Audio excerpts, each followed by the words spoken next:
I'm always complaining that there is nobody young who is doing the personality, radio and television. They're not doing like we did in the early days. We had freedom of expression. A jock would walk into a studio to play his music, and we'd choose the records we liked and we'd put them on the air. We had engineers who would put the needle on the record, and some places when you were in a expensive enough station. I don't know why the television shows, which have all of these interesting news people, newsmakers, and they have everybody on there who is an expert, and they don't have jocks when it comes to music. We're the ones who know. We made it. We made the things a hit. I'm in the Rock and Roll Hall of Fame. Why don't you ask me about Carole King's Tapestry 50th anniversary and Jimmy Lambert, who played in the Road Company of Believe? Why don't you ask me about that? Why don't I put pieces together instead of some jabroni with glasses that looks like Clark Kent on the CBS morning show telling you about the Rock and Roll Hall of Fame, doing it like it was an opera. The Rock and Roll Hall of Fame actually it's a burial ground for a lot of us.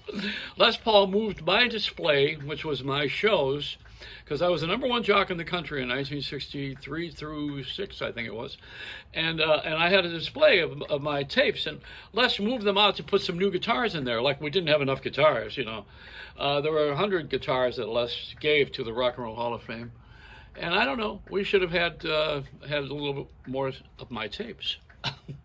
But what we did with the Rock and Roll Hall of Fame on the induction ceremony when I was there, with Little Richard was there. It's great to see fossils walking around. Of course, he passed away this year, and most recently, Mary Wilson of the Supremes used to be a school kid that hung around the Woodward Avenue 3 houses that Motown owned. They had 3 family homes one was a publishing company, the other was a recording studio, the other was an audition.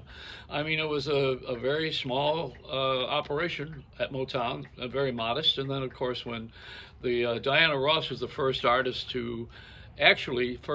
artist to be able to perform in a major nightclub I sound like Casey Kasem, at a major nightclub. It was called the Rooster Tail in Detroit, because all the black acts used to go to the 20 grand. That was the one that was built for black acts. But the Rooster Tail was the one where Sammy Davis actually eventually wound up, and Diana Ross. That was very tough in those days to get those rich white people to come out and see these black acts. Because quiet as it's kept, they were all buying the records. And we've melted together now, except for CBS television in the morning. They become the minority network. Everything about women who have made it and blacks who have made it, and it's like it's inspiring, but also it's pushy. Nobody likes a pushy broad. Whoa, do they use that expression anymore? They don't like a pushy guy either. What do they call us when we're a pushy guy? Schmuck. That's it. Nobody likes a schmuck or a pushy broad.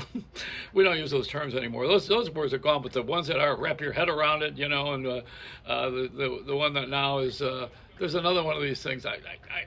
There's too much colloquialism. And what does that mean? That means that we are adopting words that don't belong to us necessarily. They're words that are indigenous to where we come from and the community that we belong to, but not necessarily from the English thesaurus or the dictionary. Those are the two things we rely on. If you want to hear a history course or an English course, you got to stay tuned to me, because I'm all about history. I am history. Yeah, and I'm going to pretty soon have a fork in my ass too, like everybody else in history. But this is it. It's the history of rock and roll that I'm working on with a movie that John Madera wrote that's called At the Hop. It was the beginning of rock and roll as a national pastime, or a national, I guess not a pastime, national phenom, because of the Dick Clark American Bandstand show, which is on television every afternoon, and all of us kids watched it, and we loved it, and we bought the records, and Dick Clark opened it all up for us. We then coined the phrase that, well, it was coined by Alan Freed. He called it rock and roll, but Dick Clark called it at the bop, and he renamed it At the Hop. So there's a film that we want to make about all of this, a history of it, with the dancers. They were the stars of the show, and Dick Clark was only the host. Matter of fact, the guy he replaced had sex with one of the dancers, one of the kids, in the park on the way home after one of the shows, and he got fired. His name was Bob Horn. The Philadelphia Inquirer owned the television station, and that Philadelphia Inquirer was owned by Walter Annenberg, who owned so many things, including Channel 6, WFIL TV in Philly, where this show came from. And they got rid of Bob Horn on the front page of the paper, their own newspaper. They showed that he was acting out. And then the other thing that was Tony Mammarella, my manager, only manager I ever had in my life. He was a producer of the show, and he then hired the little booth announcer from the radio side, and that was Dick Clark, because he was so clean cut, and they wanted a clean cut guy. Then Dick Clark went before Congress for payola years later. Yeah, it's not so good, not that clean cut. The deal that we all have in life is that we have our demons, and we got to face them and walk through them, and then come on the other side and hopefully do comedy. That's what we try to do here. I mean, I try to see the light side of the craziness that's going on. Put the light on the dark, because that's what we have. Disney is going to reopen next month. I don't know why, but it's a little bit too soon, unless you think one of the thrill rides is a gurney. I don't know. The Mickey and the Magic Kingdom, they call it. It'd be magic if you go there without a mask. You'll see some magic. The magic for me is getting that vaccine. I want the Johnson one. I don't call it Johnson and Johnson. I call the other one Pfizer and Pfizer, and Moderna and Moderna. But I think somewhere along the line, I want just one shot, and I want it to be one that doesn't have to be at frozen temperatures. Speaking of that, that's the Disney film. Was it Frozen? That's also where Walt is. They froze him. What a stream of consciousness I have. Back to the shots. I like, where did I go with this?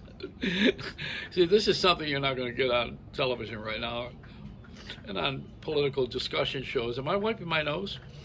I am. I went to the ear doctor. She gave me something for my nose. I said, wait, well, they're connected. Yeah, but so is my foot, Anyway, it's a no news day today. I'm goofing around because no news means that when everybody minds their own business, news is scarce. And the only other thing that they want to talk about is this trial, the impeachment, and the vaccine, and over and over and over and over again. I mean, that's like going over my life story. You want to hear that? I'll give it to you on cassette if you still have one of those players. Yeah, speaking of the vinyl again, I mentioned that earlier on with the Rock and Roll Hall of Fame, which is today's nominations. They want to get Dionne Warwick is not in there. She was a good friend. I didn't know that she wasn't in there until today. Tina Turner in there for the second time because she was with Ike, who used to batter her, but they got in the Rock and Roll Hall of Fame, and now she's in there alone, nominated alone as Tina Turner. This is all a part of the color of the game. The music is very powerful in America. The thing they killed was radio. Local radio died, and it should not have died, because as soon as they pulled the plug on local radio, they pulled the plug on local music. And when you pull the plug on local radio, you pull the plug on local merchants. Now you got it. Hey, so what we have to do is any place where there's a tower, they have to serve that community. And that's the way it should be all over the country. If you don't like that and you want to serve the whole world, get yourself a satellite. And I was the first satellite host on Satellite Live in 1978, I think it was, out of Hollywood, California. Jeff Sudikoff and Jimmy Rush, whose father was the president of Columbia Pictures Television. They produced the show that I was on. I did it for 3 years. Satellite Live every Sunday night. It was the first satellite show in the world. Other than the armed forces, they always had... They put the satellite up there, It was a military installation. And AT&T put one up too. And the Russians had one. They had the first one. They had Sputnik. So the satellite broadcasting, I was actually the first guy on it. And I'm in the Rock and Roll Hall of Fame. And and nobody calls me to ask me about any of these things. Why? I don't know. Probably because I'm independent, pain in the ass. I don't know. We have a society of dunces that run things, and a lot of people who don't have a sense of history. And then there are those who are just simply not talented, and they want to be there anyway. Did I say it all? Yeah, that means I won't work for another year. CBS, the Minority Television Network. They got BET, which is the Black Channel Network, and what do they have also? The CM, which is the CTM, the Country Channel, and now Paramount Pictures, which they're going to do a lot of minority syndication and shows and movies. And I'm Italian. We need our own channel. We need this one. This is our logo. I'm gonna open a Chinese restaurant in Little Italy, or an Italian restaurant in Chinatown. They're both next to each other in New York. I'm gonna call it Fungu. It's a Reynolds wrap